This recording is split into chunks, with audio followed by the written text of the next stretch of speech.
Hello, I'm Penny Eccles, and today is a leadership tip looking at how to step out of the shadows.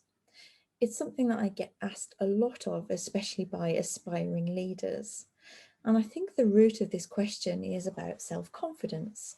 There's clearly something stopping these people from really living their true potential.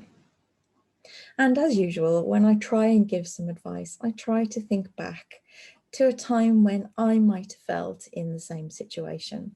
So I'd like to share two instances with you. The first was an instance with a particular manager that I had who always brought out the worst in me.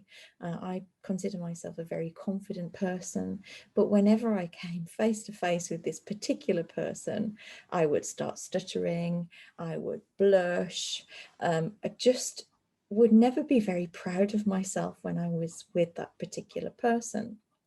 Um, and something that I've always valued in myself is I'm a real ideas person. I'm the one that can come to a room and think about new approaches and innovations.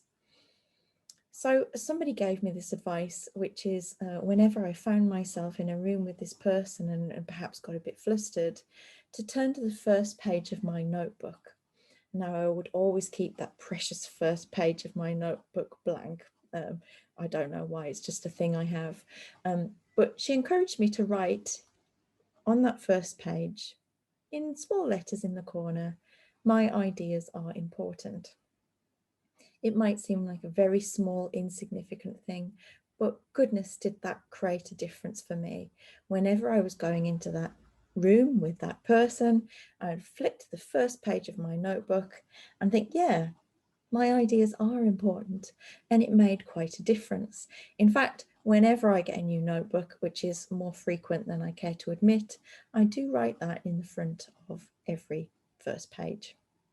So think about the things that you know about yourself that perhaps you forget when you're in a difficult situation or when you feel a bit flustered with somebody.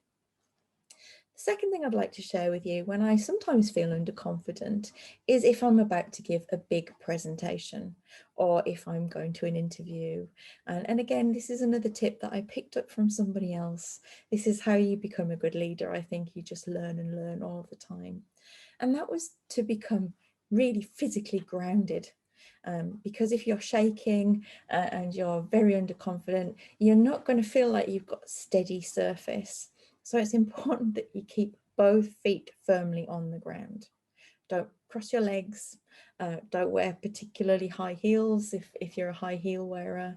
Make sure you are fully grounded, and that will make an enormous difference to you as you're about to give that big speech or big pitch or just a conversation with somebody that you've been building up in your mind.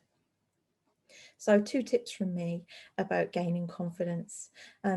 Nobody's going to tell you when it's time to step out of the shadows, except for me. And the answer is do it now. And remember that nobody is ever going to speak as badly to ourselves as we do to ourselves. Just shush that inner voice. You are great, you are you, and you have lots of things to bring to the workplace. So quieten those doubts, remember your ideas are important, and get out there.